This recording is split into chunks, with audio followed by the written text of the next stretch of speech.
I hereby open the Brockton School Committee, it being 6 p.m. on Thursday, June 27, 2024. We're at the George M. Romm Little Theater here at Brockton High, 474 Forest Ave, Brockton, Mass. 02301.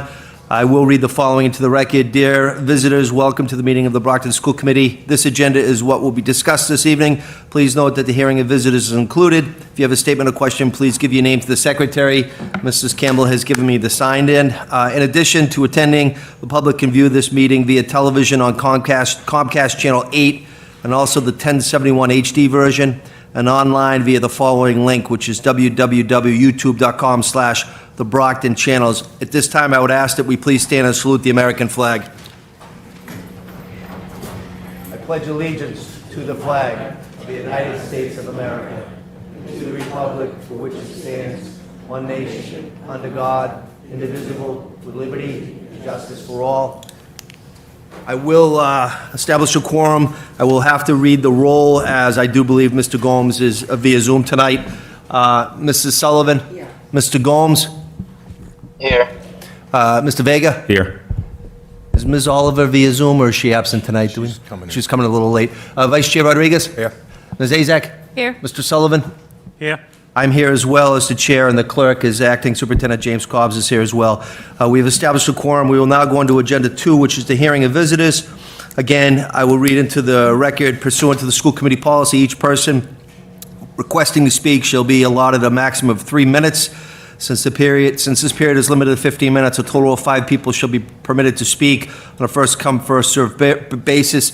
As chair, I'm going to waive that, as we do have, I thought we had 6. We have 5, so we are good. At this time, first individual is Peter Lynch, please.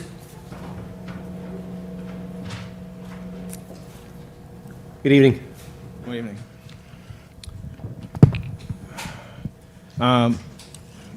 My name's Peter Lynch. I'm a resident of Ward 3 and have lived in Brockton since 1984. Both my children attended the Brockton school system and graduated from Brockton High School during what I will call the Dr. Zach era. Due to the efforts of those teachers, administrators, and my wife, they both received full 4-year academic scholarships to college, and I'm grateful for the education they received from Brockton. It's unfortunate what has happened to the school system since then, and the current situation is unacceptable to say the least. I have either attended or watched numerous school committee and city council meetings since the school budget debacle surfaced in August of 2023. I just sat and listened, taking it all in. I cannot adequately express the level of disappointment at the progress to date and the most recent events surrounding the school budget. It started with the theatrics of calling on the governor to send the National Guard to deal with the violence in our schools, which only brought the label of America's most violent high school. Is this true? Of course not. But what did you think was going to happen from such grandstanding by those school committee members who boldly went before the press to publicize the issue, and the implication that Brockton was unable to address the situation?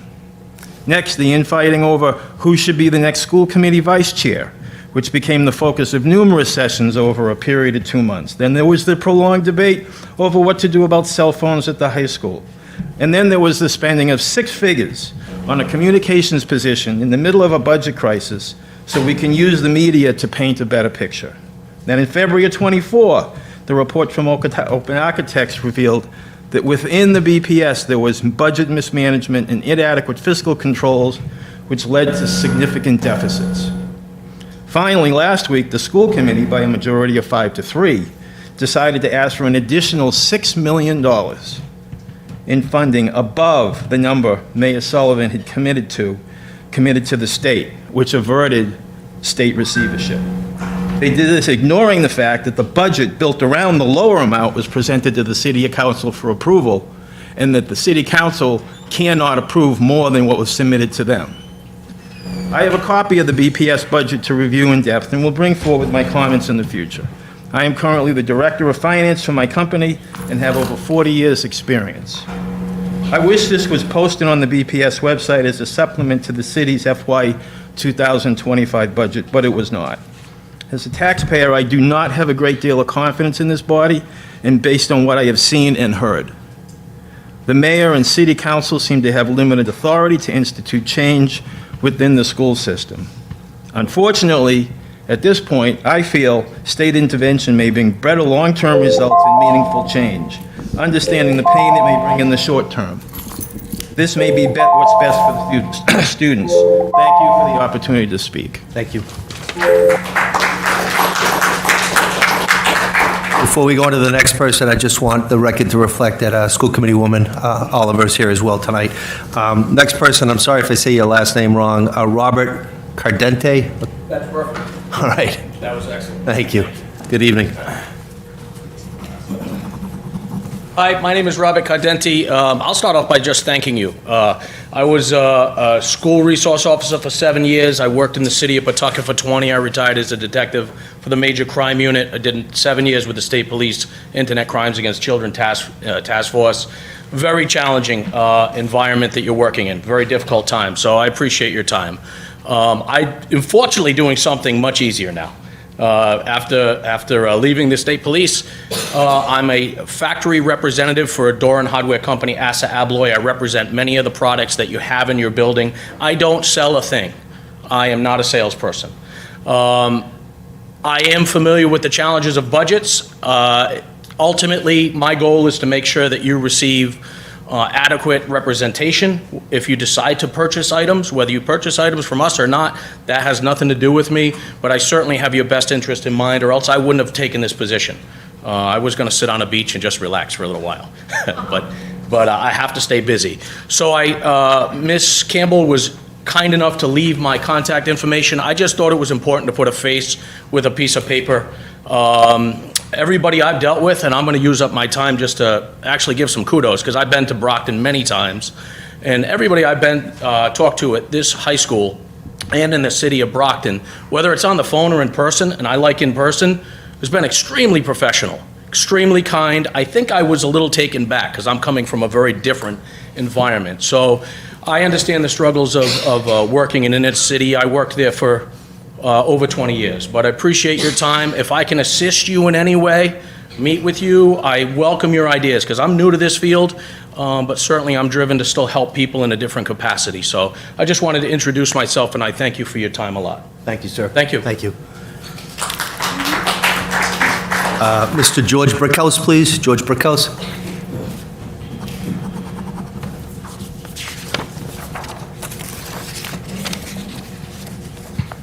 Good evening, everyone. As you just heard the mayor say, my name is George Brickhouse. And first and foremost, I believe that I read, and I believe that if two or more of us are gathered, then God is in the house with us. So I believe God is in the house also at this time. I'm here representing a program that I started working on 2 years ago called CAT, Critical Analytical Thinking, pulled from some of the educational premises that were taking place in Sweden and in Germany, and then going across the country to Dubai also, to put together a program that was based on the fact that the United States at that point in time was ranked 13th in the country, and 13th in the world in education.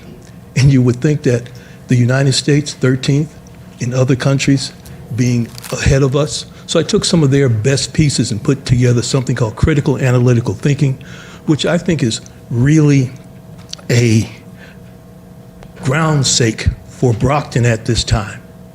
If we're trying to avoid the state looking at us and condemning some of the actions that have taken place from individuals, and within just the fact that you take a look around at what Brockton was 20 years ago is not what Brockton is now.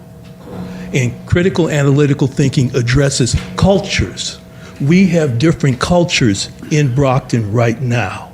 We have various cultures that are coming together and trying to blend and mix into what is a culture of Brockton.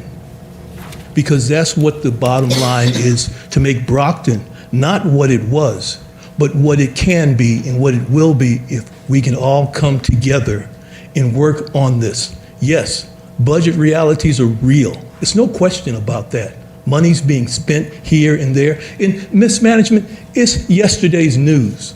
What we need to do right now is to move forward. And as I say, I believe the CAT program, Critical Analytical Thinking, which is comprised of a team of instructors in the room at the same time, covering music, history, finance, and culture at the same time, excites someone about coming to school. And if we're talking about trying to reestablish bringing people back into school who've left school, maybe if we give them a reason to be excited about being in the classroom, we make it easier for them to stay in school. Critical analytical thinking is something that if you don't do, you need to do because you want to do it to be who you want to be. Thank you for your time. God Thank you, bless. Mr. Brickhouse. Again, I apologize if I say your last name wrong. Michael Belazane? Oh, I'm sorry. Please join us. Good evening. Hello, my name is Mikael Belazer, and I'm a community leader here representing Youth Soul, and I'm going to become a sophomore the upcoming year. So today I'm going to discuss why the EDA team should remain in the district and in schools. The reason why the EDA should remain in schools is because the EDI provides a sense of belonging. And if teens like myself don't have a sense of belonging, then they will feel lost and not have a direct guide to their future. The EDI accepts all color, and if the EDI are not part of the district, it's like saying that they don't include black people in our schools. And black kids also have huge empowerment over schools. And to have diversity, with the help of the EDI team, we could empower students, not just students of me, but teens that are just like me. The EDI also provides that the school also remains safe. The EDI also provides kids just like me and my team all places so that they could actually have someone to talk to. If people don't have anyone to talk to, then they will feel lost and their future will just become reckless. But if the EDI stays within the district and schools, then they will guarantee a safe future for the kids and black kids coming up. Thank you. Thank you very much.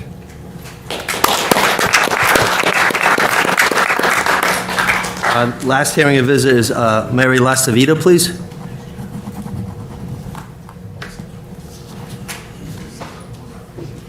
Good evening. Good evening. I just want to say thank you to the school committee. I've stood up here many times this year with a lot of criticism of some people, but whether I've agreed with particular ones of you or not, I know that each and every one of you, including Mr. Vega, who is new to the committee, have worked so hard, doubly hard, because we've been here at these meetings, and I know they've been weekly. This isn't the usual thing. So my son's going to be a senior this year at Brockton High. And for the first time in his high school career, I'm very encouraged about the environment that he's walking into.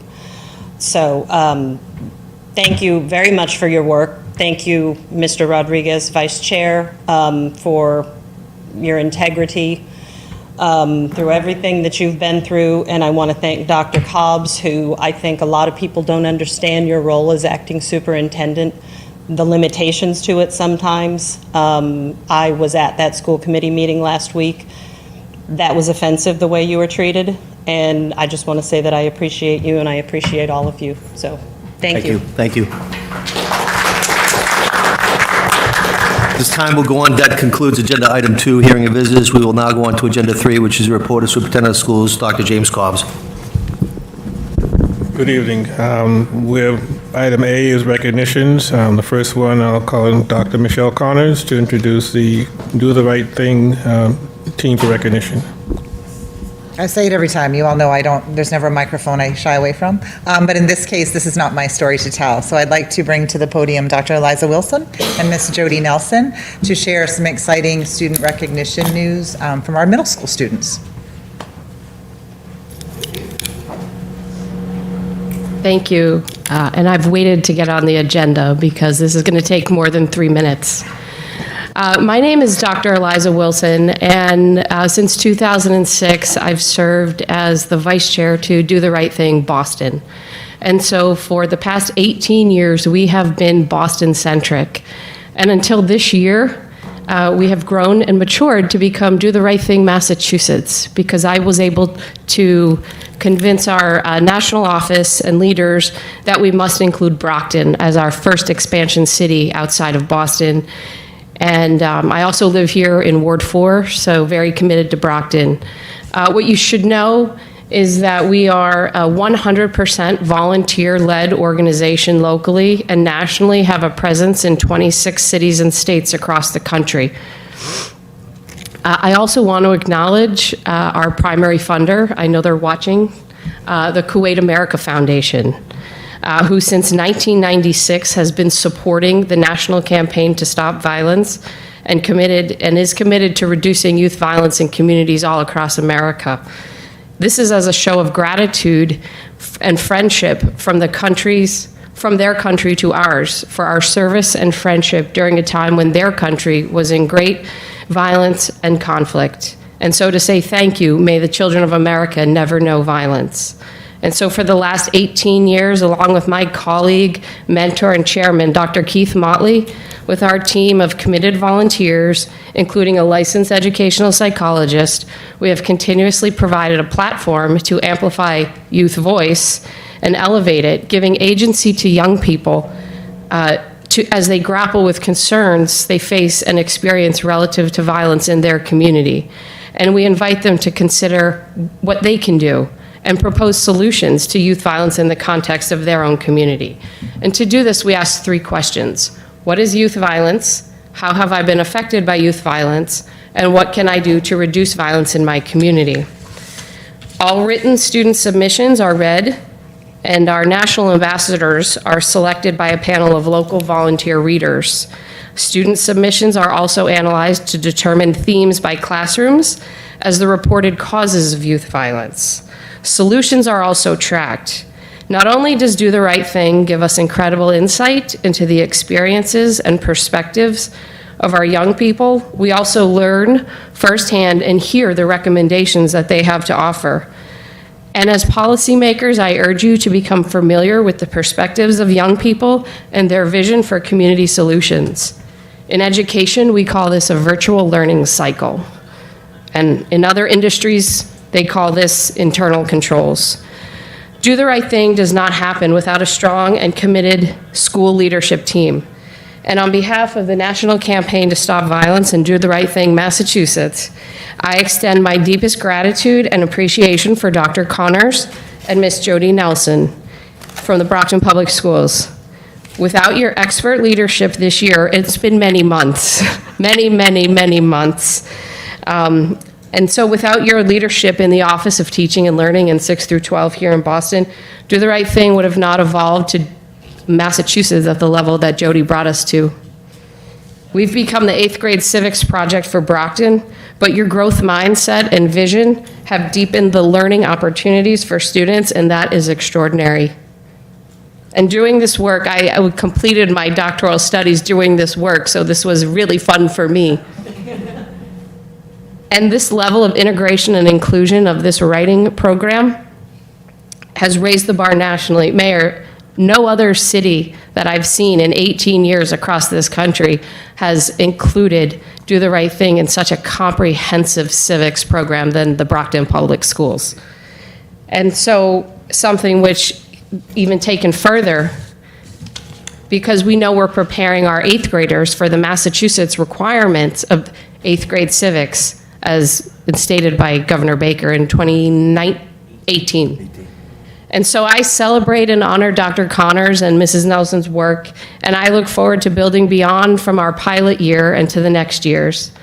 And the student that we're recognizing this evening, and thank you, school committee, for recognizing this student ambassador.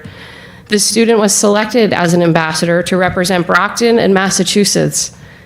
You are going to Washington, D.C. with your best critical thinking and most empathetic self.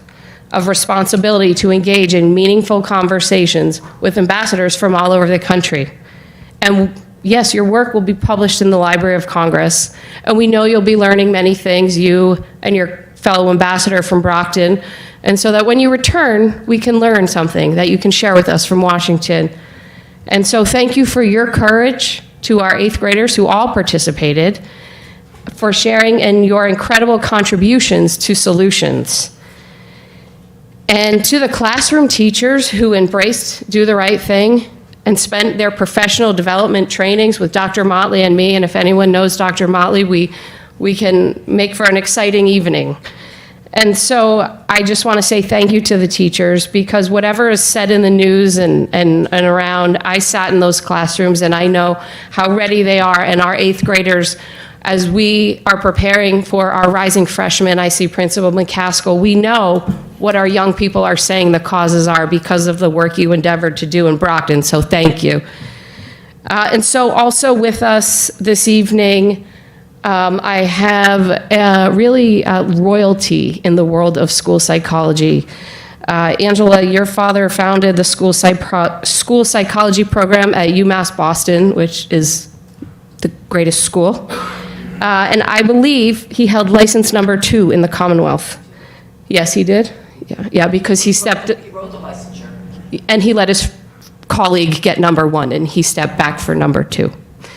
And so we're so grateful, Angela, for your time and talent that you've lent to reviewing what our students in Brockton are saying, and so that we're poised to share that with our high school principal, so we know what we're looking at in 8th grade, and really great solutions. And so what I would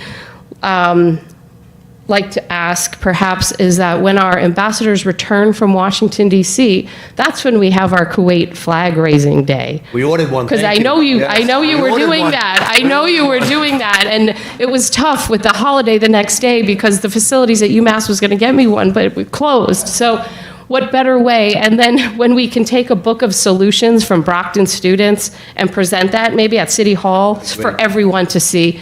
And so really, thank you. I also want to thank Mary Lasavita, who served very much as a volunteer coordinator and will be traveling representing Brockton in Washington, D.C., along with our ambassadors and our teacher, Jim Stapleton, and our amazing coordinator, Jody Nelson. And so I mentioned we're in 26 cities and states, and just to give you the scale, I just would like to share with you who our other chairs are from around the country, just so you know that everyone's excited to know about the work we did in Brockton. So thank you. And here's Angela Cristiani with just an overview of what she's learned and seen and observed from our city. So thank you.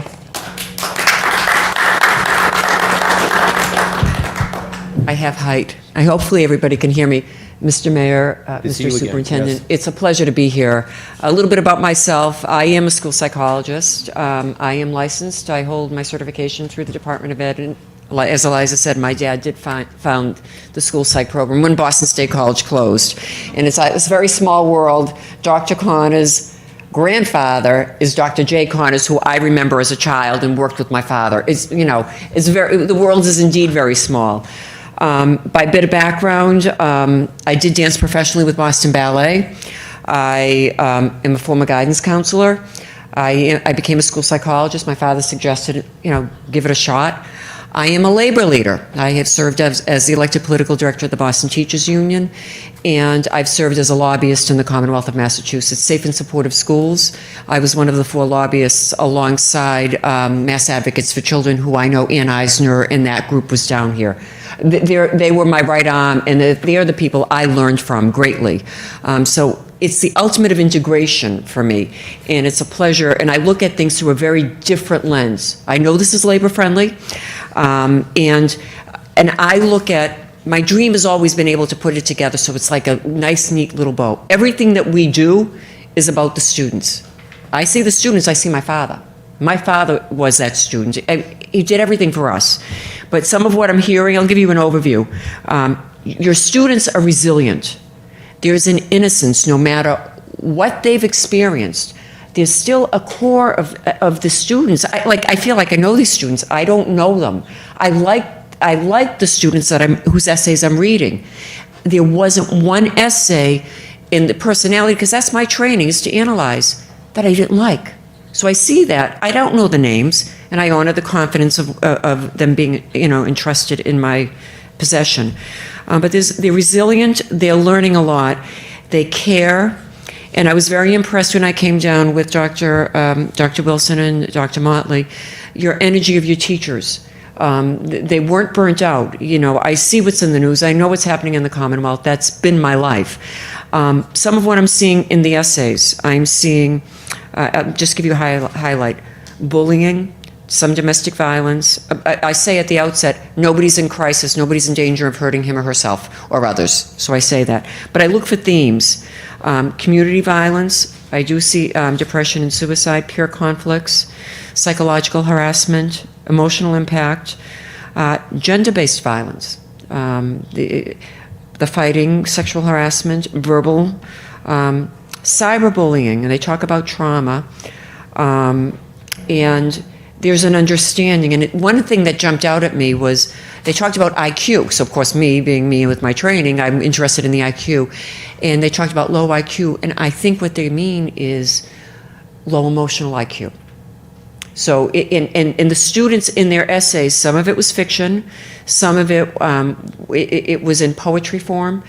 And again, I'm looking for the themes. So I'm in the process of pulling it all together. And this is from students.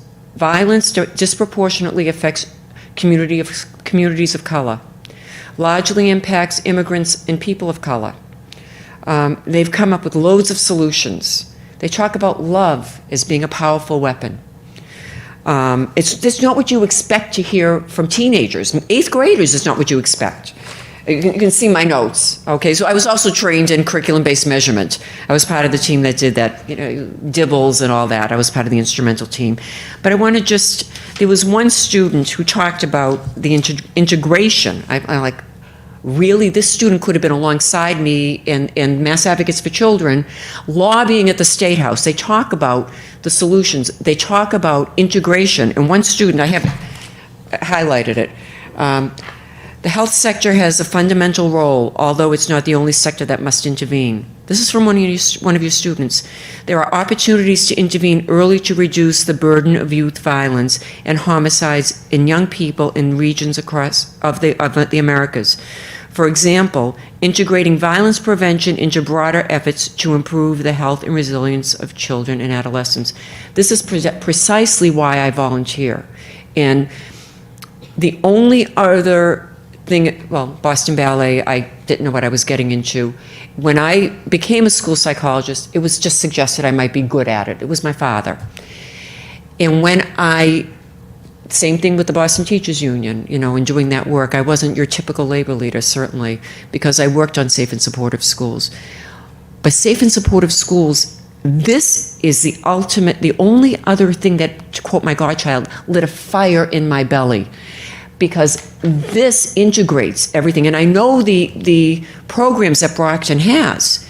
You have the programs. You have Dr. Connors and you have Dr. LaBillua, who I did work with in Boston. I know the skill set that's here. And your students are fantastic. The quotes, though I'm going to say this wrong, you're going to correct me, Jody. Hurt people hurt people. That's true. It's so simple. And in students, some students are saying, don't victimize the victim. They're looking for accountability. They're looking to be kind to each other. And that's really clear. So I'm in the process, and I've done this. I met Eliza the day of the lone walk when Governor Patrick was leaving, and I was political director at the time. It was very cold. Many school districts were closed. It was 4 degrees out. And I was introduced to her by a colleague of mine who was a political director with another union. And as soon as I heard it, I said, oh my gosh. And so this is total volunteer. This lights a fire, but Brockton leads the way by doing this. And you have the opportunity to take the information and the recommendations, and they're coming from students. And you both can correct me, Dr. Connors and Jody. In my years, I worked as a school psychologist many years in Boston. I've just left. And you can't do a study on violence. You only can talk about it afterwards. Here we are. They're coming to us ahead of time, telling us, here's what's happening. I learned a little bit more about TikTok, and I learned, but how do we stop it? They're giving us the answers. This is what safe and supportive schools is about. This is what we can have all the laws in the world. But if we're not able to integrate from the mouths of babes, and you guys, because you guys are my father, you guys, believe it or not, are me, and other people in the room, then we're failing. But the teachers that I met don't want to fail. They keep coming back and they keep trying to fight for you and for better. And that's what I'm seeing in Brockton. It is a city of champions. I have a boxer. I don't box, but I have a boxer named Dante Vincenzo. And, this is an answer. And you've made national news, and I think you might make national news again if we have our way. So I'm compiling it just to get an idea. So, curriculum-based measurement, you're checking, and this is how I do it. Not everything's on the computer, but I'm going to synthesize it. And to quote my mother, who's 81 years young, she doesn't look her age, she said, this should be across the Commonwealth, and it absolutely should, because we might be able to prevent and stop things. And it changes the conversation with your police, your teachers. It just changes the conversation. So it's a courtesy, really, being here, and I'm grateful. And I'm grateful for the work that you do. And I don't mean it in a condescending way. It's hard work. It's not easy. Your focus is the children. And I know that. And I'm not connected to, really, I know Eliza, but I'm not connected to anybody here. Well, Jamie, Dr. LaBillois. So, but other than that, I'm impressed, and I'm impressed by your students. So with this, hopefully it will inform what you do, not add something to teachers, but inform how you pull it together. So it will be useful. So I thank you, and I don't know if there are any questions. Any questions from the membership? No, it's a pleasure. It Thank you really is a very pleasure. I mean, like I said, it lights a fire in my bones. Thank you. Okay, thank you, and thank you for all that you do. Thank you.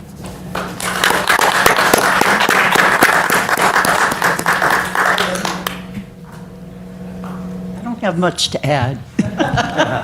I'm incredibly proud to have been involved with this, and I recall very, very fondly the day that I sat in Dr. Connor's office and met Dr. Wilson for the first time and knew serendipity was alive and well, and we were meant to be doing this project.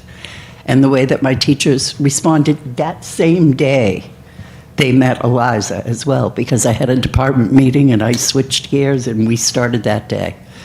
We had 200 submissions in 4 schools with 5 teachers, and nothing was mandated. They chose to do it because they believed in it, and the students had the opportunity to have authentic writing with their voice that they knew would be heard. And that opportunity is what students gravitate to. And all the research says that's the kind of writing experiences that students need to improve writing, critical thinking, and their problem-solving skills. I want to say tonight we recognize one student because he was able to make it. Our second ambassador already had tickets to a concert in Boston. So she's not here with us tonight.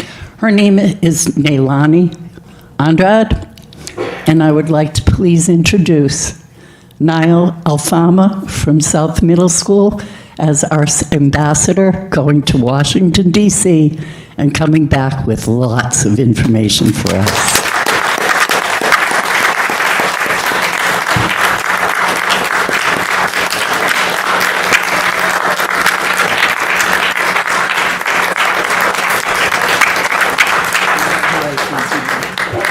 You can say something if you want, but you don't have to if you don't want to. I'm nervous too. Did you hear that? I'm nervous too. Go right ahead.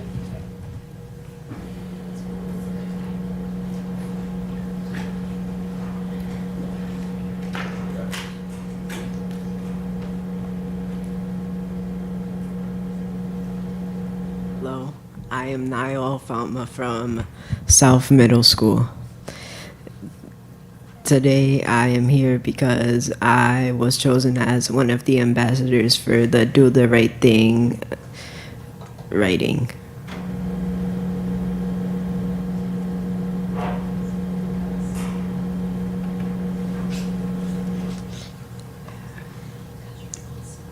I just want to say clearly, the pen is his weapon for voice.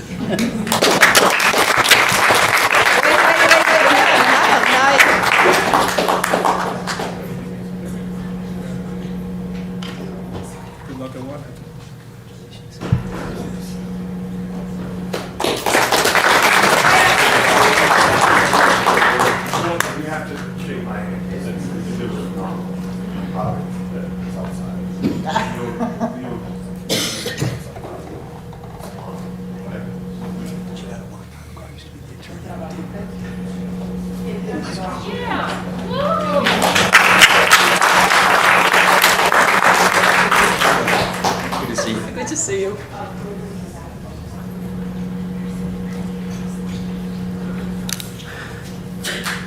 Again, we truly look forward to hearing the results from that wonderful trip in Washington, and I do love the suggestion of Dr. Wilson. We will open up City Hall, of course, and she had asked me to order the Kuwaiti flag, which has been ordered, so it's a 3x5, and we will proudly display that, but more importantly, we will welcome the two ambassadors back to Brockton to hear from them and the teachers and everybody associated. So thank you very much. Thank you, Dr. Cobbs. Just to add to that, I've been to Kuwait. It's a beautiful country, beautiful city, and I'll be happy to be at the flag raising. Congratulations. Thank you. Next, we have committee member Judy Sullivan to introduce the Kids Road Races, DW Fields Park. Okay, thank you, Dr. Cobbs.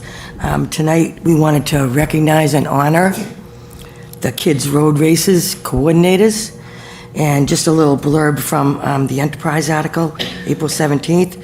Dave Gorman said he began organizing the races with his wife Judy almost 5 decades ago to offer children an introduction to physical fitness and to provide an affordable program for families. After more than 700 races, young runners will line up at the starting line for the last time as the annual Brockton Kids Road Races at DW Field Park begins its final season. After 47 years of doing the kids' road races in the park, we decided to call it a career, Dave Gorman said. The races have been held biannually every spring and fall at the park for decades. The races started as a school program, but were dropped due to funding cuts. That's when Dave stepped in and kept the program going. Dave Gorman, who ran track, and he was on the cross-country team when he attended Brockton High, thought he'd take the races over for a couple of weeks because his 2 children, Kevin and Kathy, were running, and he didn't want to see them stop. He didn't think at almost 5 decades later he'd still be doing it. It was so long ago I had red hair then, Dave joked. The 2.2-mile races are held for 8 consecutive Saturdays and are open to children 14 years old and younger. There are 10 total divisions for boys and girls, and the cost is $1 a week. Thousands of children have run the kids' road races through the years, and generations of Brockton residents have participated. Some kids who went through the program have become state champions and all scholastics, Dave said. Dave Gorman said he and his wife have overseen a total of 752 races over the years. The only race they missed in 47 years was their daughter's college graduation. He laughed. We've met some great people and we've made lifelong friends, he said. It's going to be sad. We're both going to miss it. Highlights of the races have been seeing their 5 grandchildren run the races over the years and seeing the second-generation runners, he said. Dave Gorman said he and Judy are looking forward to spending more time with their grandchildren when the races are finished. I have enough stuff to keep me busy, he said. It's been an honor doing the races in the park and helping so many kids. So tonight, Dave and Judy would like to recognize you for your 47 years of service.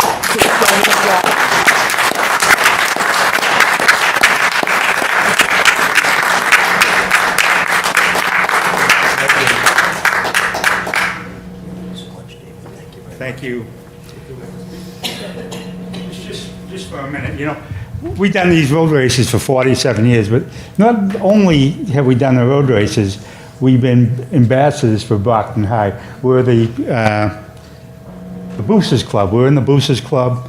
We also did road races to raise money for Brockton High. You guys remember Harry Allen? We funded the first Harry Allen scholarship race.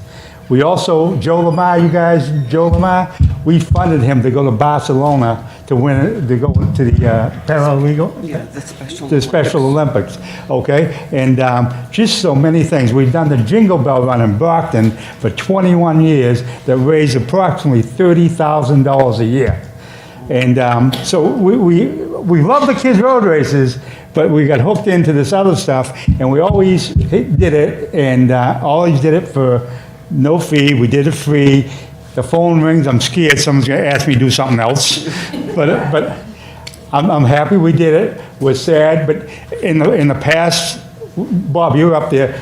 We had about 200 kids in the park for our last road race. People were coming out of the woodwork. That Kevin's, I haven't seen in 40 years coming back up. It was like an Irish wake. They're coming. It was fun. And Whiskey there, though, Dave. It was Saturday. But I was there. I don't know. It was Saturday morning. So I just want to thank you, Judy, for having us come down here. And it's just, I'm not going to miss it. I'm just going to miss it. And in the past, since you've seen me, we were on WBZ radio show going. And then we got a call from WGBH. We did. They did a little thing called The Joy. The Joy Beat. Yeah, The Joy Beat, a little segment on us. So we're on there last Friday, Yeah. even though I had to wait about 3 hours to hear my article. I said, geez, okay. But then we got nominated for this award for our volunteer work. So we did our thing. It was on last Friday. We got a call Monday. Guess what? They want us back. They want us back, and they want us to be on a podcast to tell us, a podcast, whatever. You know where I come from. So we're happy to do that. This has promoted Brockton for years. People cannot believe this park is in Brockton. And the hundreds of kids and thousands of kids. We had kids come from Worcester every week, from Rhode Island. And it's just been, a thing. And you know, you guys see, you talk about your kids. I probably got one of the most famous runners that came to my program. You guys might know him. His name is, Wild Kitty goes by? Oh. You know Wild Kitty? Oh. Gil. Roaring Kitty. Keith Gill. Keith Gill, Roaring Kitty, okay? He was a runner that could run like heck. So he comes up. He can run like nobody's business. So all the coaches are coming by to find out when's Keith going out for track.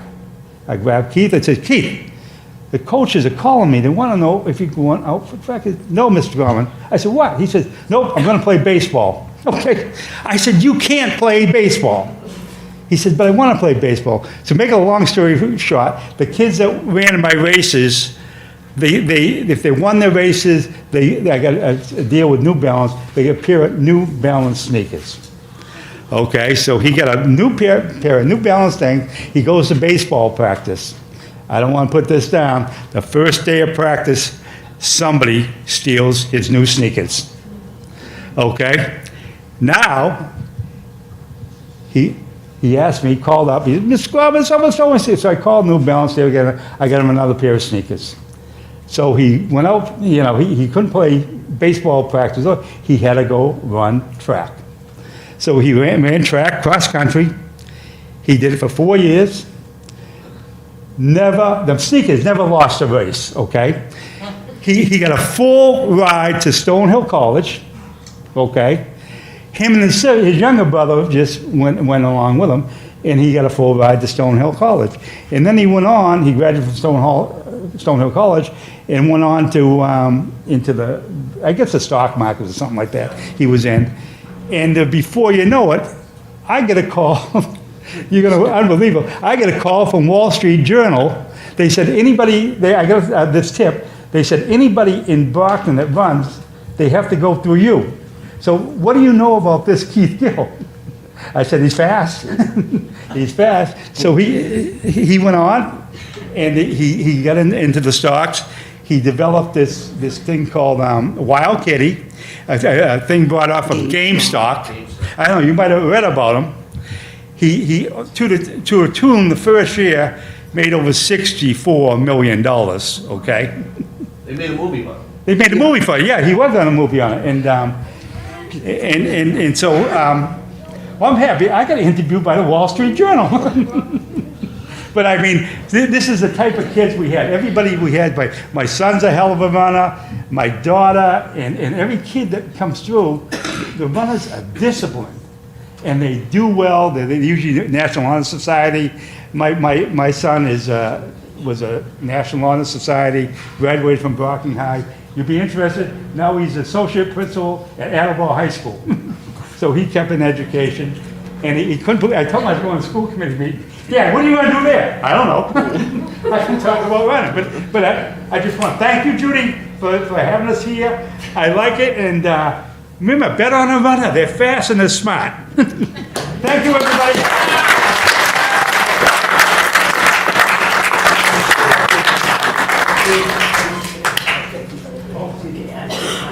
Oh my God, the whole wallpaper. You know how many I got since I quit 3 years ago? I can walk, I can do my downstairs, no wallpaper.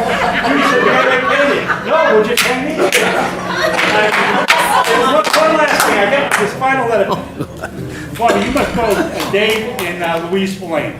Yes. Okay, they're lifelong residents of Brockton, and they moved to Florida. Florida, yeah. She's leaving. Anyway, I can get you out of here. I have more agenda. So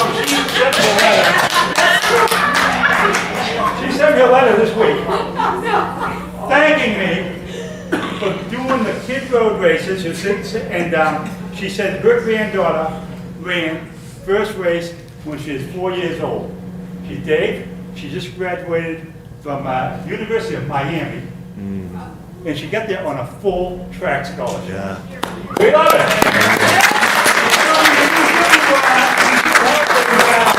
I want to thank you for supporting me, the Brockton school system, and all that stuff. And you got to keep the program running. We will.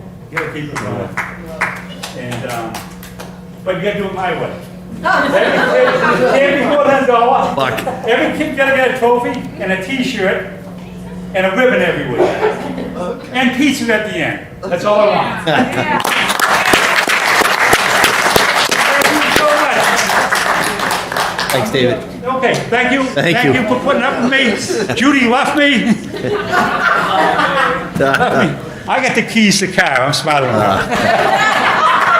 See you later. Thank you. Thank you, David.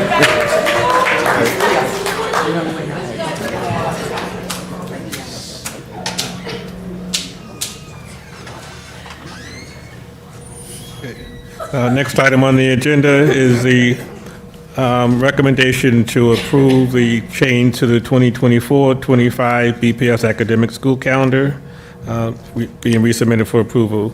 It was brought to our attention that there is a high school MCAS test rescheduled scheduled for March 12th, 2025, and it's one of the scheduled in-service days. So we're proposing to change the in-service day to Wednesday, March 19th. I would recommend a motion to adopt a change to the calendar, 2024-25 calendar. Members of the committee, is there a motion? Motion to adopt the new calendar. Motion was made. 24-25. Motion was made by Mr. Sullivan. Is there a second on that? Second. Second was made by Mrs. Sullivan. I will read the roll at this time. Mrs. Sullivan? Yes. Mr. Gomes?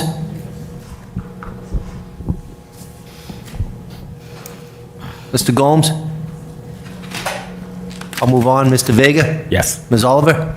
Yes. Vice Chair? Yes. Ms. Azak? Yes. Mr. Sullivan? Yes. I'm a yes as well. That does pass. I'm a yes. Okay. Hey, all right. That passes unanimously. Thank you, Mr. Gomes. Thank you, Mayor. Thank you, committee members. The next item is item C, items to refer to subcommittee. We need to put a policy subcommittee on the agenda. We have several policies that need to be adapted and reviewed and adapted. Ms. Azak, please. Thank you. I chair Safety, Traffic, and Transportation. I also chair the Facility Subcommittee. Both subcommittees, if possible, if we can meet the Tuesday, I believe it's August 5th or 6th, just so we can get some updates before the school opens, and get an idea of where we are with our movements for buildings, and then safety, and go over some of the yonder bag, things like that, for the upcoming school year. So I figured we'd give the committee enough time to make sure we're all available. But I believe it's that Tuesday, either August 6th. August 6th. Monday is the 5th, Tuesday through 6th.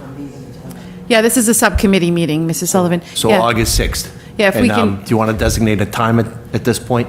It depends on how many members are able to meet earlier, where we have two very important meetings with a lot of information to go over. So if possible, I know 6 o'clock. If others can meet earlier, if they're on a summer schedule, great, but I think 6 o'clock. Why don't we do this? We will be meeting again on July 9th, regular. So why don't we designate 6 PM right now, if that's the will of the committee? And if someone needs to change, we can make a motion to amend at that time. Perfect. 6 PM works? Perfect, that works Yeah. so far. Here. I believe so. We'll have it here. I'll coordinate with Mrs. Campbell, and then we'll notify the members. We just want to Okay. make sure the majority, I know summer schedules are tough, but we have a lot to cover.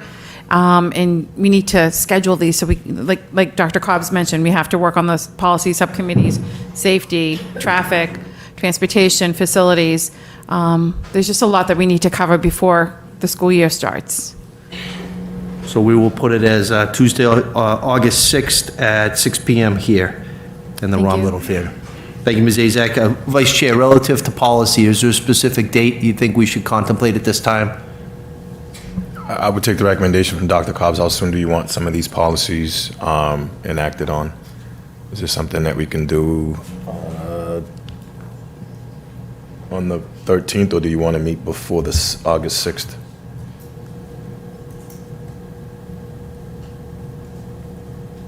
Dr. Cobbs? Is there any of these policies that need to be, that's time sensitive, that we need to act on? Prior to September would be helpful, so we could do it in August as well. Okay, so we can coordinate a date. We'll get all the members Yeah, available. why don't we do that? And by the time we meet on July 9, we'll have that set. We'll get that. Okay? Any other items to go to subcommittee at this time? Seeing none, we'll move on. Thank you, Dr. Cobbs. Next agenda is item 4. It's consent agenda. There's an A, a B, and a C. What is the will of the committee at this time? Want to take them collectively, or Vice Chair, please? I'd like to take out 4A. I just have a question on 4A, on the COPS grant.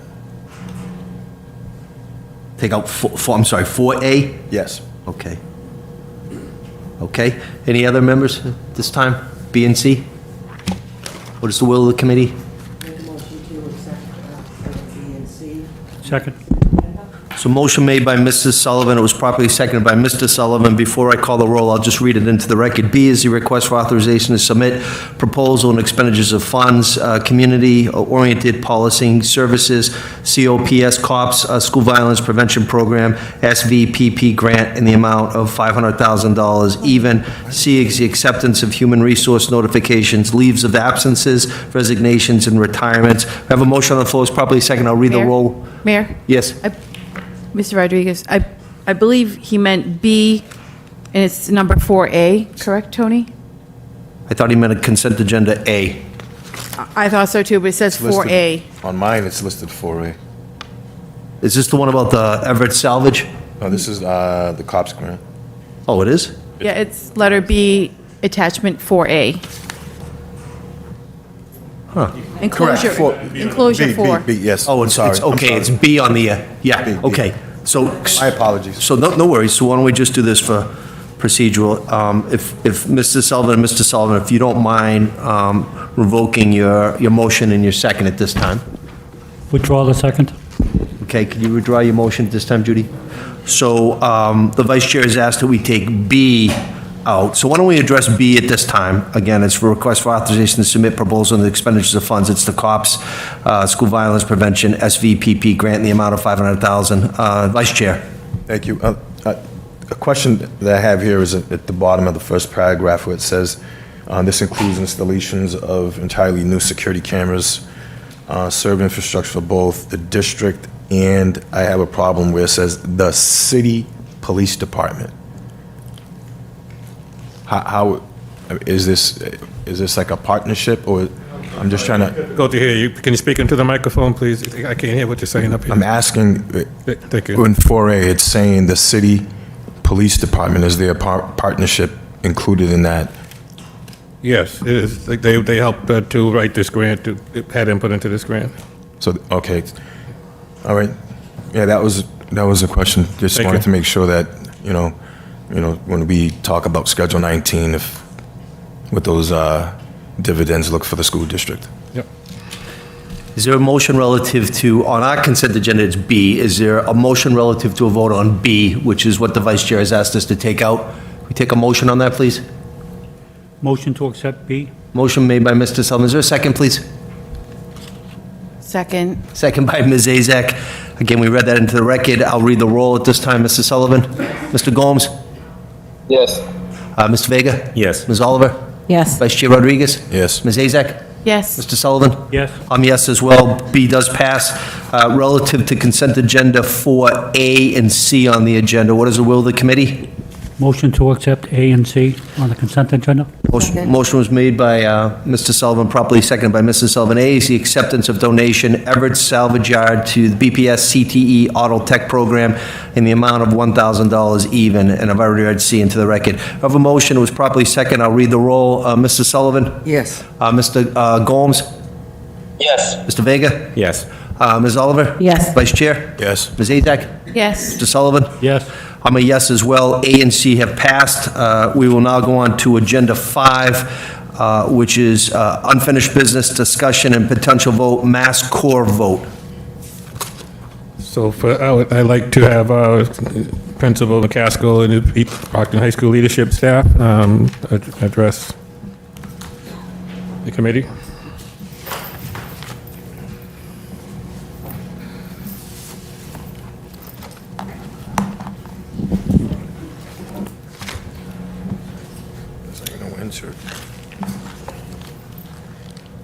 Good evening, Principal. Good evening, everybody.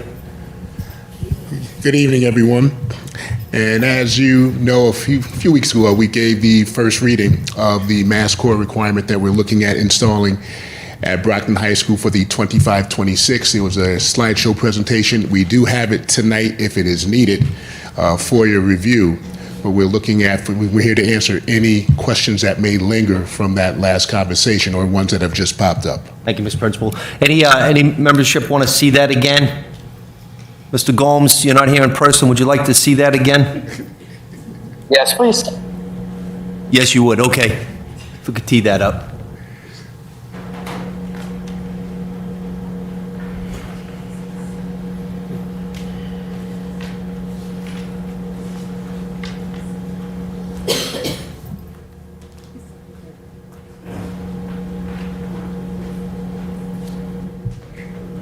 You don't have to run.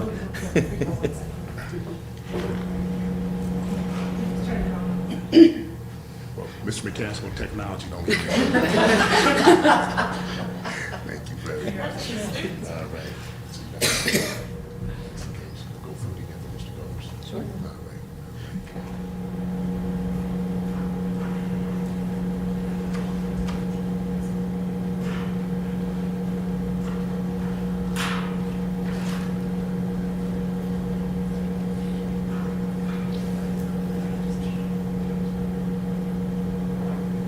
Here we go.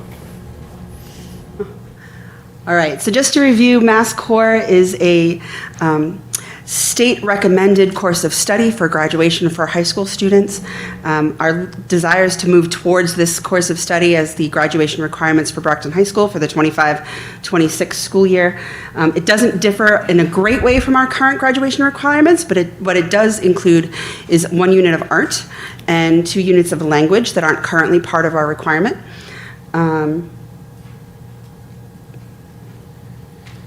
So our current graduation requirements are by credits. This would change our vocabulary from credits to units and increase those, where'd it go? There we go, okay. Increase those graduation requirements in a small way. The reason we're asking for the additional year is for planning, preparation, rollout, and information. We want to have the opportunity to talk to families, let them know what those graduation requirements are, so when our students come in, they are fully informed. Things we had to consider.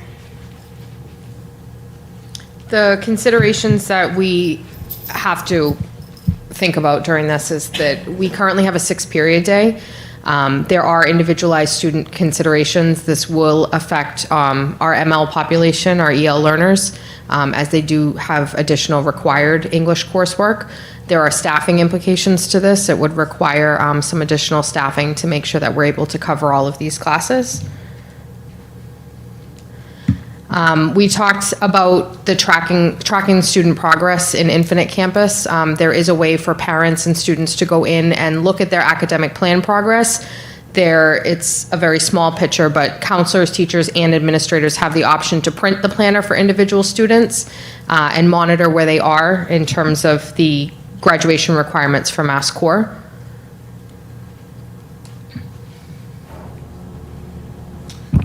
And some of our recommendations for a successful rollout is a proposed schedule change for the 25-26 school year, going from a 6-period day to a 7-period day. Staffing levels be maintained or increase.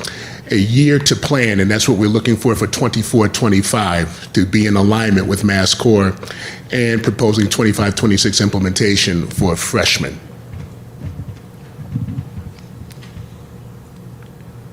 Any questions? Thank you very much. Go to Mr. Vega, please. I'm very excited about this idea and the implications for our students. You mentioned that it would increase, it would necessitate some additional staffing. Is that staffing that we factored for within the existing budget, or is that additional staffing? Not for this current upcoming school year. Okay. But for the implementation for 25-26. Okay. I understand. Thank you. Any additional questions at this time from members? Mr. Sullivan, please. Okay, my question, thank you for your presentation. So the MassCore, now is that acceptable program of studies by the Department of Ed, or many high schools are? Yes, that is what they have prescribed. Okay. It's coming right from DESE. So we're following Absolutely. everything from DESE. Right in alignment. Okay. And how does this affect the teacher contract, though? Because does this have to be negotiated in if we change the schedule of how many periods in a day at the high school? I'm not sure if that affects the teacher contract. Go ahead.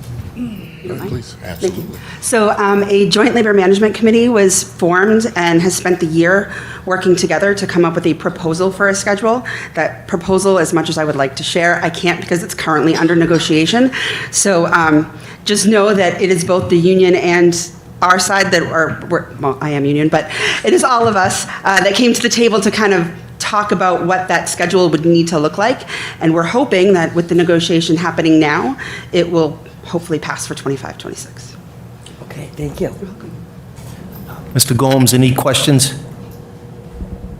None at this time, thank you. Mr. Sullivan, you have a question, please? Thank you, Mr. McCaskill. I know you need new staff for 2025. Do you have an amount of how many, is it teachers or paras or? What is the actual staff? It wouldn't be an actual number. It's something we would really want to examine even deeper to come with a more concrete answer for you. Do you have an idea, like 4 teachers? Or? I could have an idea, but I'd rather have you get a better approximation at a future date. Okay. Because we've got a year to plan this out. Okay. And hopefully, definitely prior to the budget season. All right, thank you. Any other questions from the membership? Follow-up, Mrs. Sullivan, please. The other question I had, I forgot to ask, was, do we any other high schools doing this in our area, or? There are a multitude of high schools across the Commonwealth. It's actually one of the if you go on the Department of Education's website, there's a MassCore indicator, and you can click on to see the percentage of students who have graduated with MassCore. So this is something that is across the Commonwealth. Hey, thank you. You're welcome. Any follow-up questions? If not, I entertain a motion relative to this. Is there a motion on the floor, please? Motion to approve the MassCore program for the 2025 school year. This motion, is there a second? Second. Is that correct, Principal McCaskill? 25, 26. Sorry, 25, 26 school year. That's form of a motion, Ms. Azak. Is there a second again? Second. It was a couple of seconds, but I'll go with Mr. Sullivan on that one. I'll read the roll at this time. Mrs. Sullivan? Yes. Mr. Gomes? Yes. Mr. Vega? Yes. Ms. Oliver? Yes. Vice Chair? Yes. Ms. Azak? Yes. Mr. Sullivan? Yes. I'm a yes as well. It passes unanimous. Thank you. We'll now go on to Agenda 6, which is new business, discussion of non-union employment contract benefits and related community policy. I asked this to be put on. I want to make this clear. This is not about any person or any position. What this is about is similar to what we talked about earlier. We have to have a policy subcommittee. There's a policy that was enacted by this body back in 1999 by the school committee, and it does give certain employment terms and benefits for non-union contracts. Non-union employees are getting very similar benefits to union employees. So again, it was passed in '99. It's been on the books. It's been utilized since that time. But as a result of what we've been facing for the last 10 months, there are some serious cost measures as a result of some of those terms.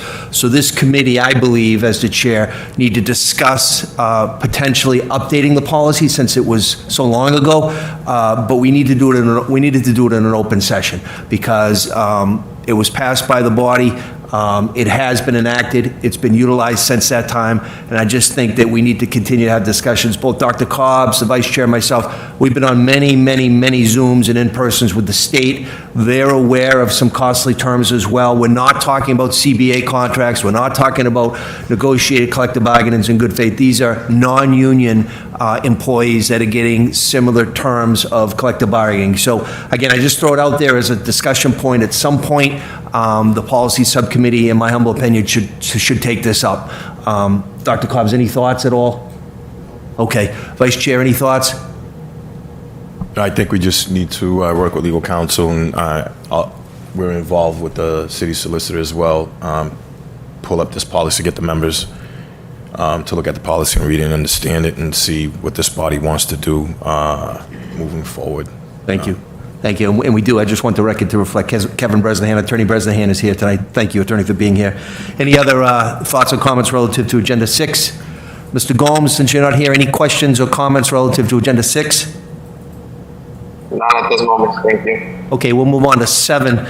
7 is our school safety and security agenda item. I don't know if there is a police liaison here tonight. No, there is not. What we will do is I met with Chief Perez this morning. I will meet with Brenda Perez again tomorrow.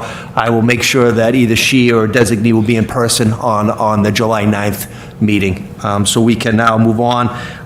Next agenda item is 8, announcements, and it's reminder of the summer school committee dates. Tuesday, July 9, 2024, here, the Romm Little Theater, Brockton High, and that's a 6 p.m. start, not 7, 6 p.m. Vice Chair?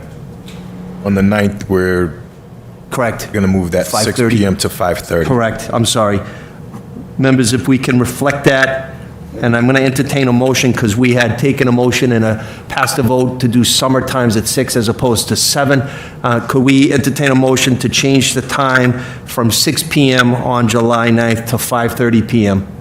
Motion to change the July 9th meeting from 6 p.m. to 5:30 p.m. Motion made. Is there a second, please? Second. Second. Motion was made by Ms. Oliver. It was properly seconded by Ms. Azak. I'll read the roll. Mrs. Sullivan? Yes. Mr. Gomes? I'll come back to Claudio. Mr. Vega? Yes.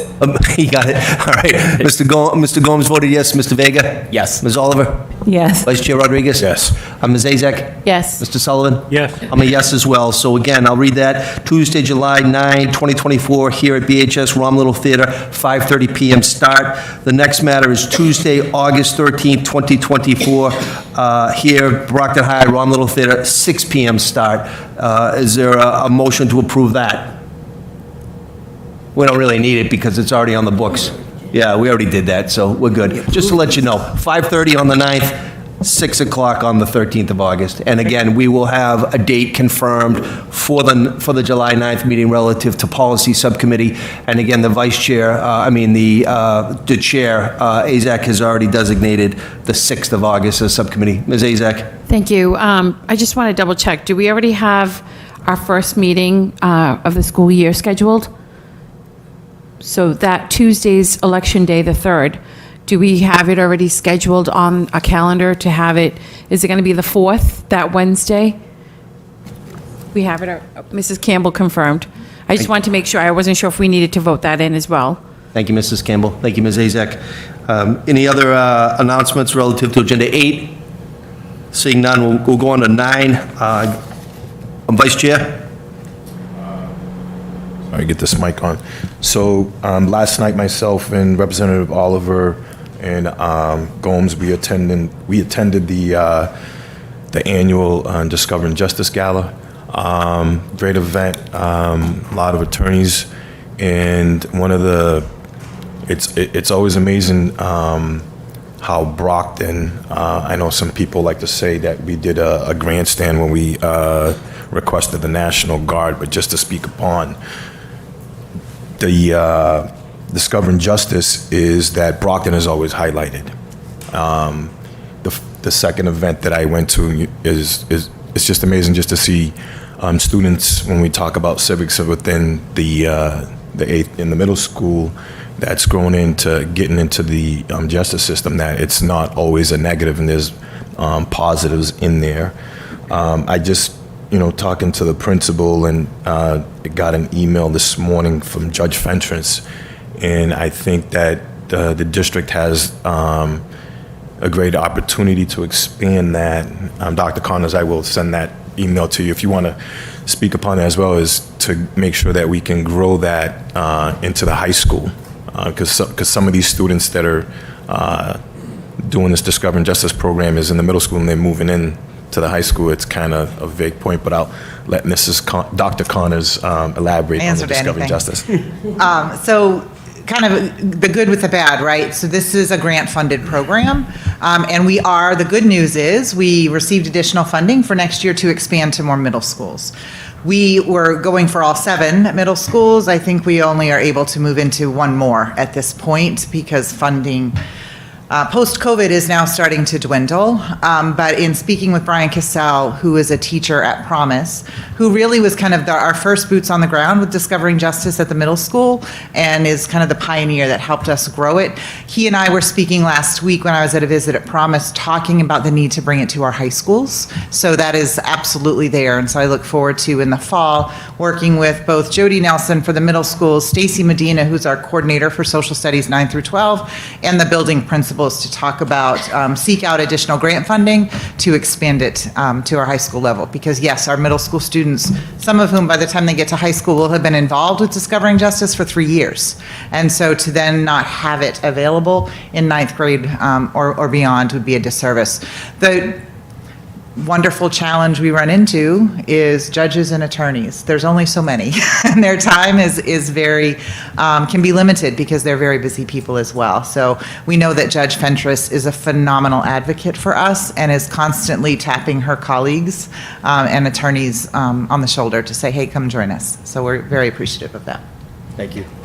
It was amazing. It was a beautiful night, but it's when you're around these, we say high-powered people that have ability to move mountains, to actually hear Brockton and North Middle School, and also Judge Vitale that was there as well. So I will forward the email that I received this morning to the high school principal and the leadership team to look at this and see what that funding source is, and pretty sure we can gather some funds moving forward with that. The other piece, I just wanted to take this moment before we move on to the next agenda. Our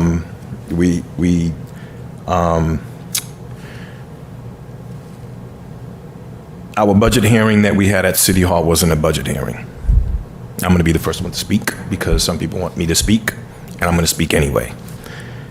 That was far, far from a budget hearing. and everybody that was in there, it was the most embarrassing moment ever for Brockton Public Schools. That was more embarrassing than requesting the National Guard, that a certain city councilor that sits on that throne that actually sat on this body and was a mayor leaked that to the media. That wasn't something that was for consumption of the media. He likes to sit behind his computer and cause chaos within the city and airing city laundry. I'm going to say it publicly before I was on this body. He tried to pull that maneuver with me. I wasn't one of those individuals to fall for his trap. He still continues to do the same thing. Sitting in that council chamber, to hear members of the city council embarrass the leaders of the school district because of what they earn. They've worked hard for it, they went to school for it, and they're the leaders, they're the structure that holds this district in place. Dealing with the budget crisis that the school still kept spinning their wheels because of them, meaning countless hours to make sure that things didn't fall apart. So as one of the members that get the continuous calls of violence in the high school, not from just the teachers, but from the students, even from the year before, my daughter was up here. My own nephew, my sister pulled him out of here. Relatives. Yes, Mr. Ward 3 resident, we did call for the National Guard. We took those stance, and if those members didn't call for that, we wouldn't have had that safety audit conducted by DESI here that cost us $0. So when you're in this position, there's some hard decisions for you to make, but we're the ones that are receiving those phone calls, those emails from students. I come up to the high school a lot. I do. I walk those hallways, I walk in those restrooms, and I see what's happening. And a lot of it is because of lack of staff. And if we don't have the funds to do it, the National Guard was requested. It wasn't requested by the media. But some people on the other aisle across, we would say city, I don't even want to say City Hall because they were elected, just as we were elected, wanted to make a charade of that.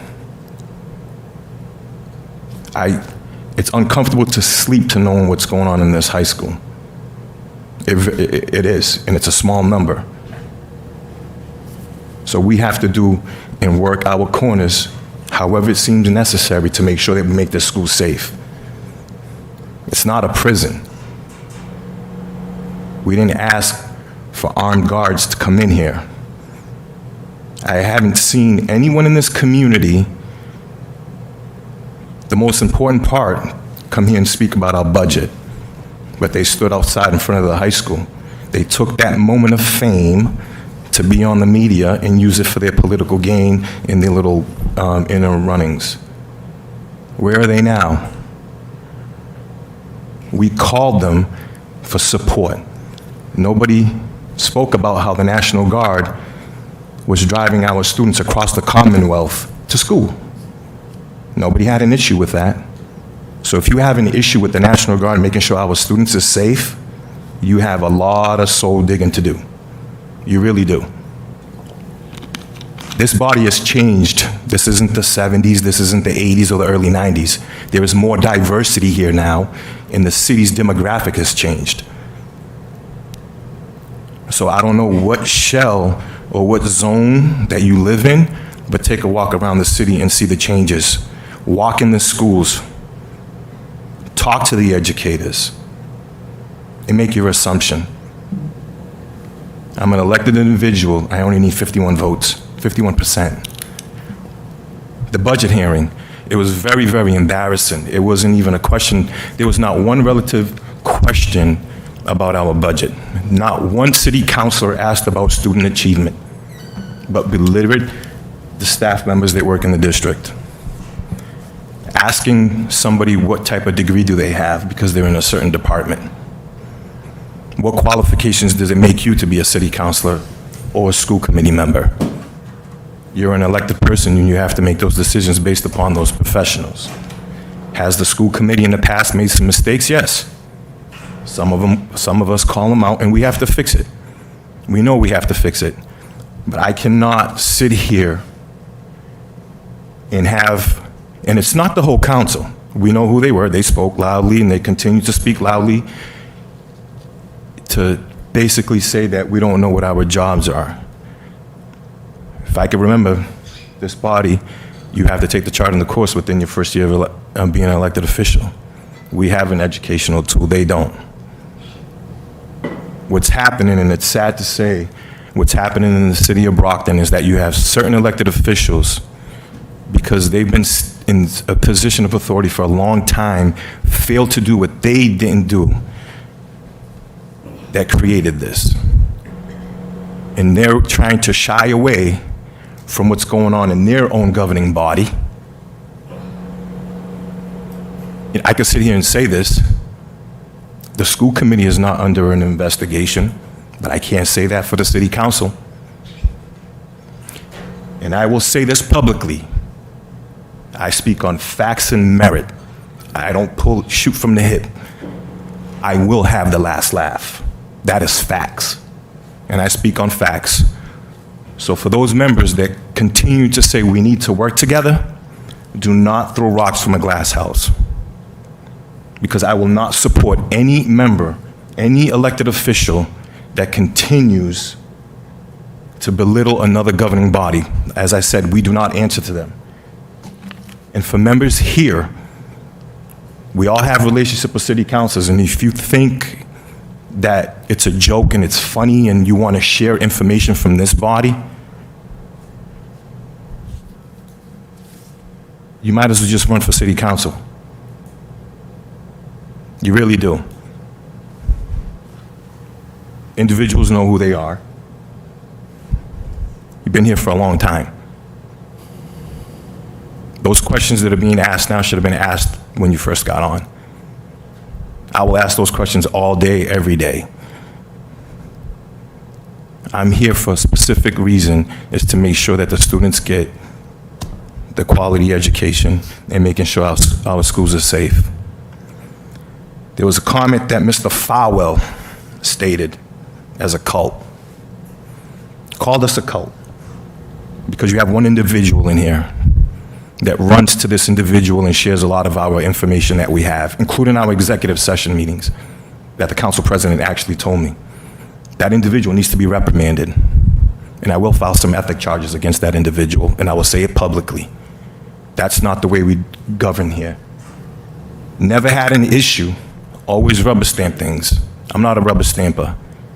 Always agree with whatever the superintendent says, but then that superintendency changes and now you have an issue.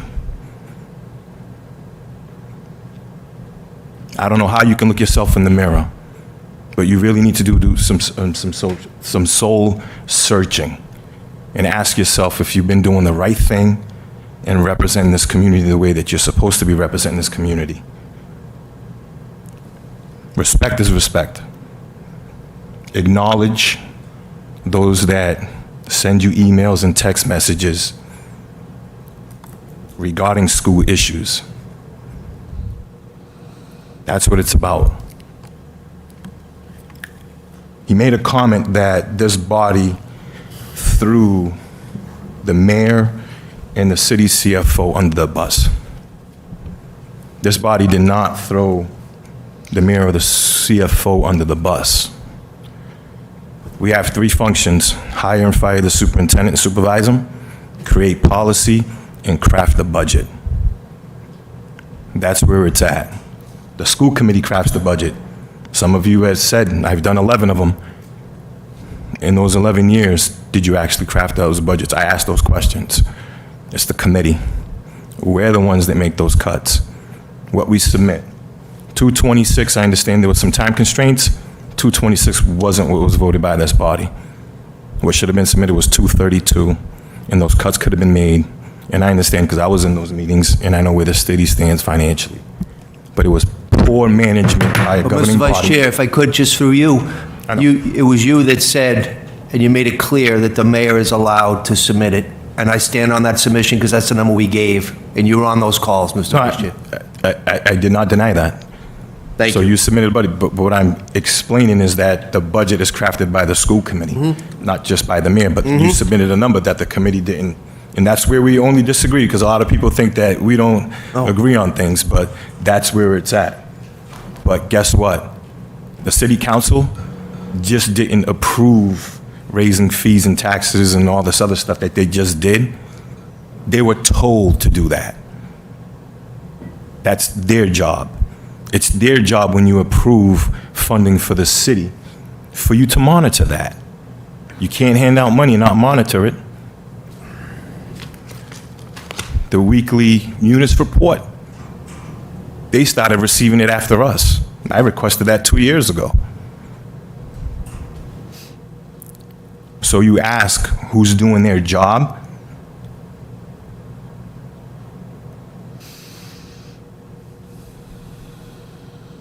They were told what to do.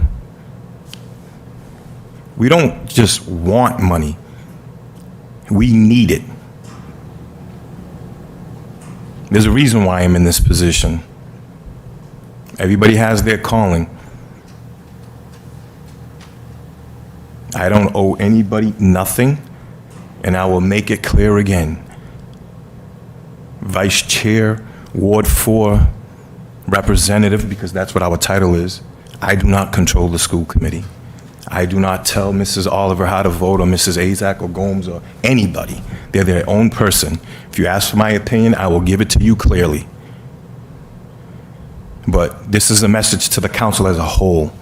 If you want to work with this body, since you guys say that I control this, I think they need to calm down and focus on their jobs other than focusing on what the committee needs to do.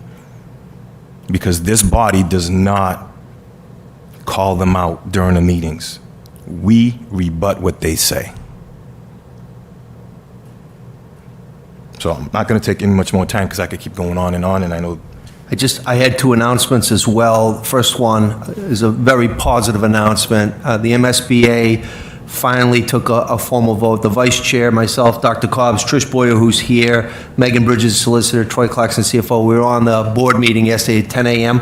MSBA did take a unanimous vote to move forward. So on April 8th, we got the bonding authorization. $2.5 million, we get 80% reimbursed from the state MSBA. This is relative to Brockton High School. So that was a game-changer vote yesterday. Secretary of the Commonwealth, Deb Goldberg, ran the meeting. We were able to say a few things, and they voted unanimous. So the MSBA feasibility is moving forward. That's great for Brockton High. It's great for Brockton Public Schools. And just to follow up a little bit on what the vice chair, I reached out to Lieutenant Governor. The City Council did ratify the budget on Monday night. They made some cuts, of course, but I did reach out to Kim Driscoll again because she has promised us a big brother, big sister mentorship to move us forward, 26, 27 and beyond. The LG got back to me within minutes. We will be working with her and her team, Secretary of A&F, Secretary of EOE, after the legislative session goes out of session, which is coming up. And then early September, we will circle back again and have regular Zooms with our state partners. Just wanted to let you know, it got approved, but we're not out of the woods yet for 26 and beyond. So we have a lot to do. We also have a lot to do with transportation, and we will work on that. And I know, Ms. Azak, you had a thought during the announcement period. Thank you. Actually, the MSBA. So I know we had members appointed to it that are no longer on that committee. If we can touch base at some point to just update that committee list. We have an authorization from Allison Sullivan, who is our representative, not related to me. She's represented from MSBA. She has asked us to do that. We're waiting a little bit. We have to make some tweaks, and we will do that. Thank you. Yes. And I was actually just going to let you know that Tracy, Mr. Gomes had his hand up. Oh, I'm sorry. It's okay. You can't see that behind you. So he had his hand up. It looked like he had a question. Are you done with your announcements? I was all done, yes. Mr. Gomes, the floor is yours, sir. Yes, thank you. Can you guys hear me? Yes. Sorry, there's some noise. I'm still working, but I just want to, well, first of all, this budget process did not sit well with me, and, I would rather express my it was very interesting, at the same time disappointing how this budget crafting went. And hopefully, I know this is my first year, but hopefully in future budget crafting procedure, we, do it properly. But the thing with me is I saw no point of us voting on a budget if it wasn't gonna make it to City Hall, City Council as it's supposed to. I know we had discussed the 226, understandably, and I had expressed during that meeting that that was a low number. I wasn't gonna vote for it. And I was under the impression that we would get to vote on a budget that would be presented to the City Council for their vote, whether they cut, accept, or why not. The 226 was sent to the City Council, and then we were notified, and they had our meetings to discuss, why the number was relevant and why that was the appropriate amount.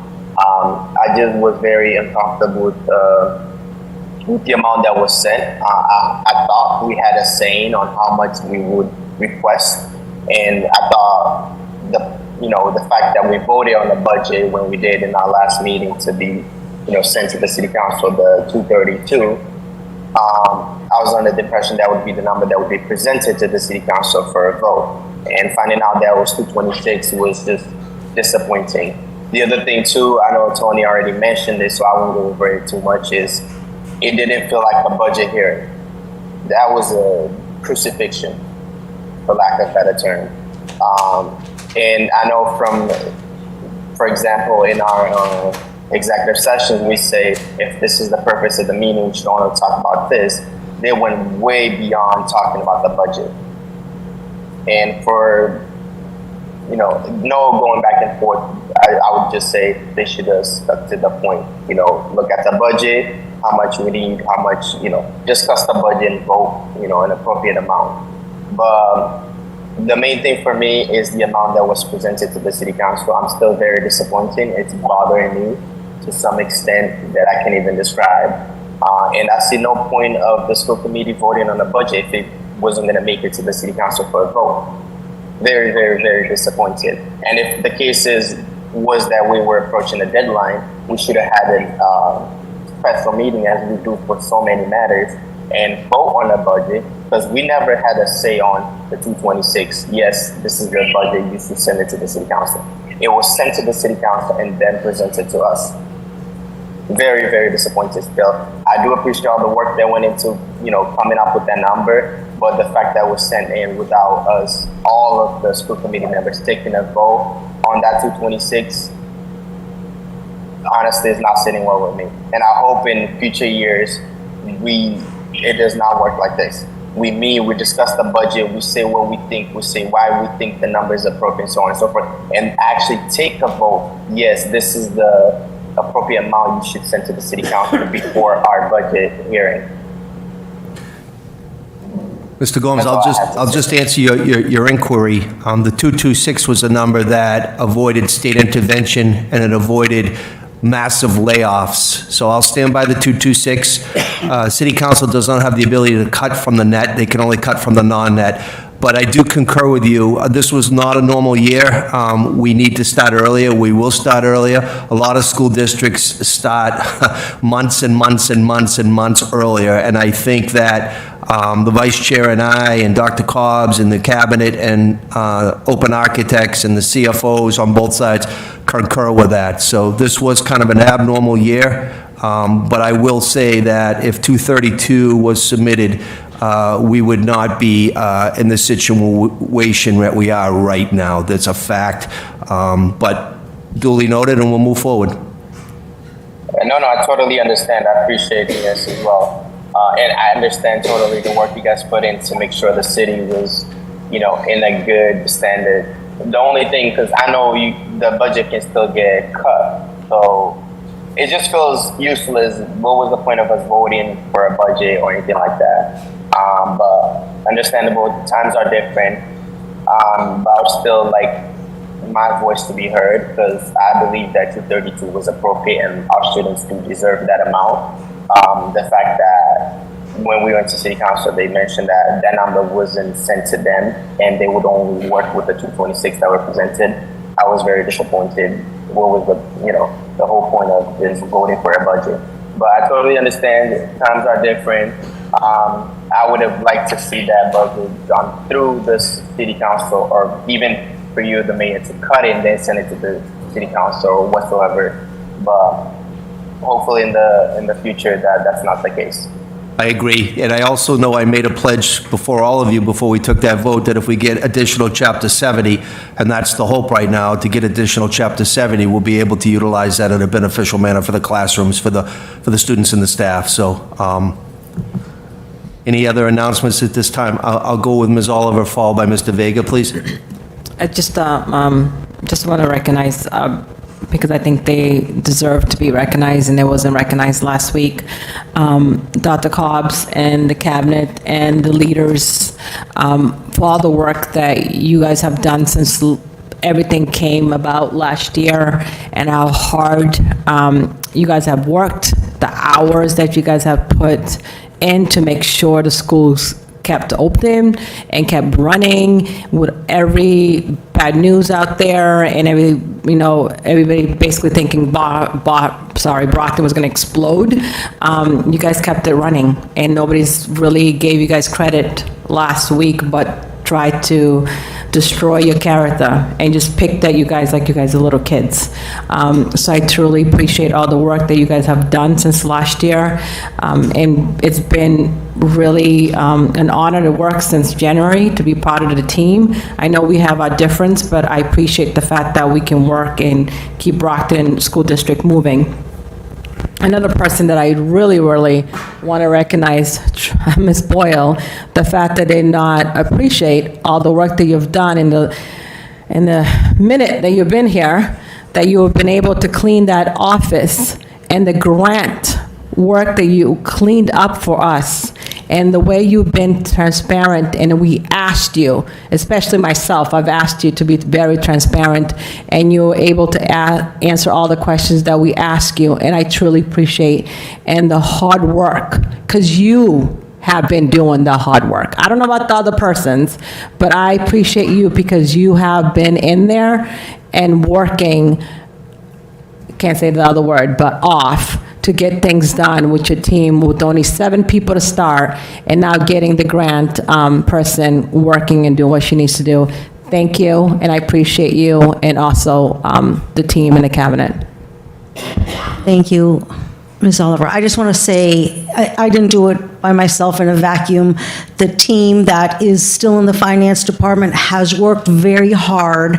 I've demanded a lot of things of them, and they've gone above and beyond what they've done in the past. A lot have learned many new things, and that's my hope going forward as well next year, is to teach them a lot of things so that the office can be stable and continue to run going forward in a smooth direction. And Dr. Cobbs has been wonderful as well. He's been 200% supportive of me, as well as the cabinet. Everybody has been so supportive of me and the finance team. So I didn't do it myself. I just knew the things that had to get done and implemented them. But the whole central office and everybody, in the staff on the City Hall has been quite helpful too. So thank you. Thank you. You've been a great piece of the puzzle that we needed. Thank you, Ms. Oliver. Mr. Vega, followed by Ms. Azak, please. I just wanted to take a second to apologize to Dr. Cobbs. I think you bore the brunt of a lot of frustrations that exist between the City Council and School Committee. I think you weathered it as well as a professional can. I think as a leader, we should all expect hard questions. We should all expect to have to answer for things that we've decided to do. I think there's a way to ask those hard questions. And I think some City Council members really modeled that last week. But when it was modeled poorly, it was wholly unacceptable. And I'm sorry that you had to bear the brunt of that. I really want to encourage folks, if you're frustrated about decisions that are being made here, I'll speak for myself and say I'm available.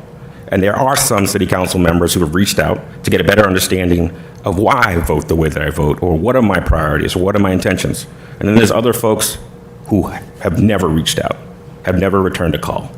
And I think Without doing that, you really don't have a leg to stand on. You don't have the ability to hold Dr. Cobbs accountable the way he was held last week if you can't have a conversation outside of that room. So again, Dr. Cobbs, I'm sorry you had to bear that. And I'll say again, I think you weathered it as well as a professional can. Thank you, Ms. Vega. Ms. Azak, please. Thank you. Actually, Mr. Vega, Ms. Oliver, and Mr. Rodriguez touched base on what I wanted to say is we don't always have to agree on everything, and we can agree to disagree most of the times. But I agree, Dr. Cobbs and our executive team and things like that, I was very disappointed at that meeting. It wasn't a normal budget meeting. Many of us have sat through quite a few of them. And I was actually embarrassed as to how some of the employees were questioned and stuff. I mean, pull someone aside and ask them. We don't have to do things like that on camera. It was a budget meeting. So, and I apologize, Dr. Cobbs. I mean, you were pretty much getting attacked for things that were done before. You jumped feet first 10 months ago when we asked you, can you step in as acting? So the past 10 months have not been our regular 10 months of any school committee year. The last 10 months have been very difficult. We've been through so much, and every day, every week, something new. We've gotten through it. We've gotten through the budget. We got to focus. We have to work together as a team. We have to start September. It's a clean slate. It's a brand new school year. We're going to start things, going to stay positive. What happened last week happened. We just got to move forward. And, thank you, Trish, and your team. Thank you to the cabinet. Thank you to Dr. Cobbs. Thank you to our BPS families and employees. Without them, we couldn't have gotten through the past few months. So it was teamwork, whether it looked like that on camera or not. We have all been working as much as we can as a team, because it's all about the students. It's not about me. It's about the students, and they're first. So thank you to everyone. But again, I'm not going to say anything, but it wasn't a normal budget meeting, and it was very disappointing. So, but thank you to our team, my school committee team. Thank you, Ms. Azak. Any other comments at this time? Mr. Sullivan, followed by the vice chair, please. I just wanted to add to Dr. Cobbs, 10 months ago, we were in trouble. We had no superintendent, and you took charge, and you did what you had to do. And to be honest, I was a little upset last week, the way the city councilors treated you and the questions they were asking you. You did not deserve that. My feeling is, without you, we wouldn't even have that budget at all. And I just wanted to thank you, as well as you, Trish. I mean, you jumped in and cleaned up everything. Thank you. Thank you, Mr. Sullivan. Vice chair, please. Just,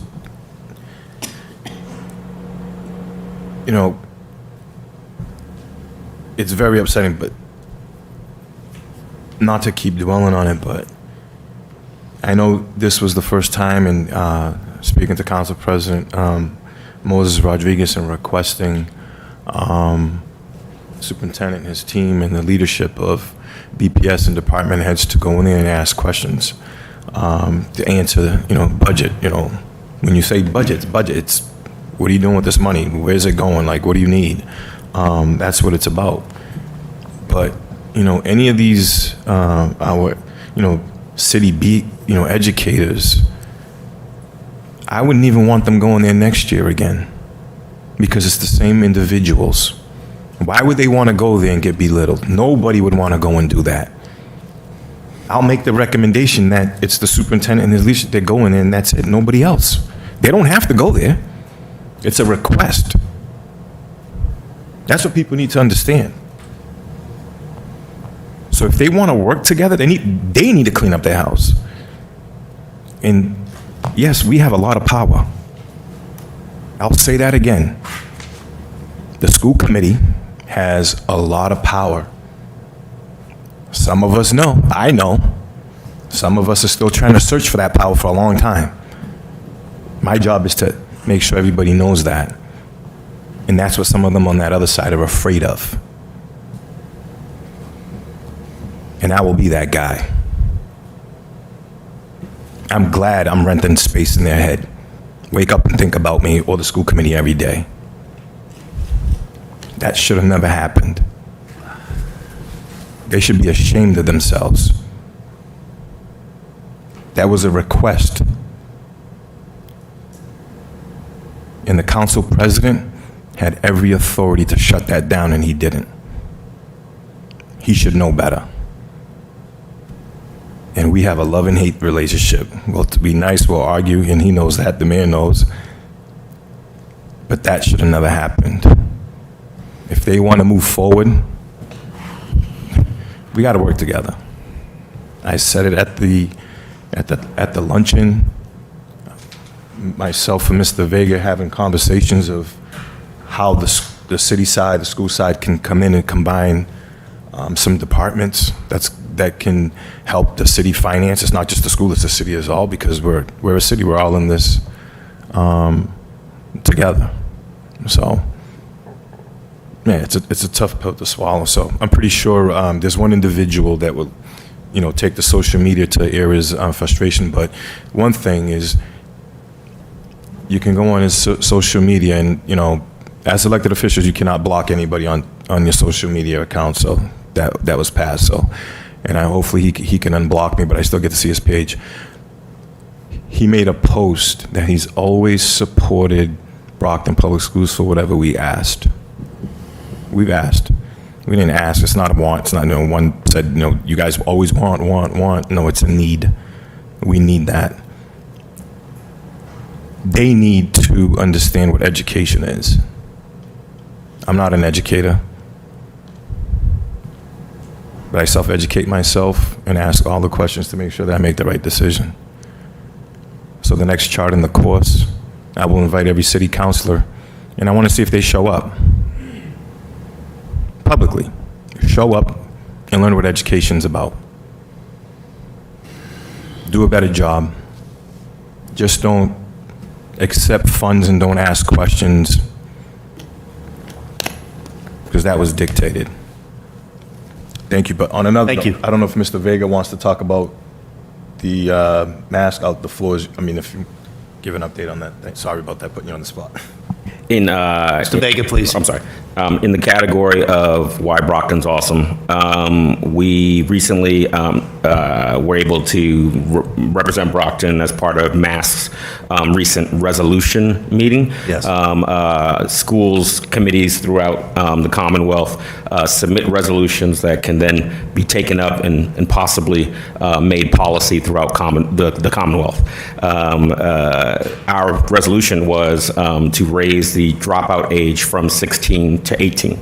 And in doing so, give our educators more time to work with students and more time for our students to kind of find themselves and succeed. That passed and has moved on to the next round of consideration. And again, it really represents Brockton well. Not only are we a place where incredible education is going on, but incredible policies are being built. So, the vice chair actually had crafted that and was unable to attend, so I stood as surrogate, but we should be really proud.